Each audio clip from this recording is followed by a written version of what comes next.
How does the locker room diversions, the ping pong tables that magically disappeared from the Ravens locker room, the pinball machine, how do those things factor into the broader effort of a guy like Dak Prescott to make the connections necessary with his teammates?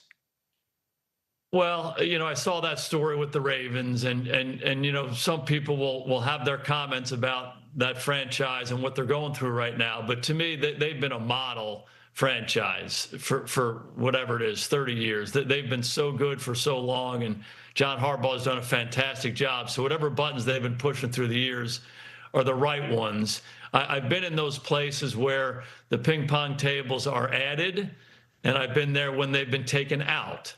Both as a player and as a coach. And I do think, some of those diversions are good. It gives players a chance to blow off steam and compete and do some of those things. But I also think it's a business environment. So I just think you have to be careful of going too far with that.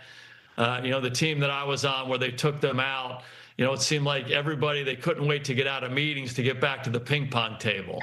There was a big championship going on. And, when you lose a couple games, it becomes, hey, all right, I got it. You're playing for the ping pong championship of the world. But, you can watch some film during this time, too. And that's usually how it goes, and it usually is tied into winning and losing. If you're winning, it becomes, boy, we're just competing in everything, and there's so much camaraderie going on and all of that. And you've heard me tell the story about Dak, his rookie year. We were up there, and again, we had won a ton of games in a row, and there was a really positive feeling around the building. And, it was a Wednesday night. It's probably 9:30 or so. Maybe that's, maybe it's 8 o'clock. And we hear this hooting and hollering downstairs, and I'm like, what's going on? We go down to the locker room, we're game planning upstairs. I go downstairs, and there's 15 guys in the locker room, at least a couple hours after practice, playing hamper basketball. They had this giant tennis ball, and it's one bounce into the hamper, and guys are going back and forth, and you say, these guys really like each other. These guys really like playing together. I mean, those are all really important things. The word that everybody's using now is connectedness. These guys are connected, or they're together.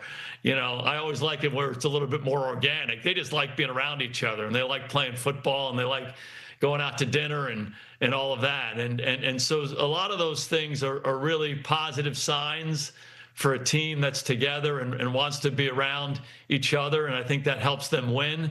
At the same time, when you're losing, you look for all things to kind of get yourself right. And I think that's the rhythm and the back and forth that happens. Hi, it's Mike Florio. Thanks for watching PFT on YouTube. Hit subscribe for the latest news and analysis from Pro Football Talk.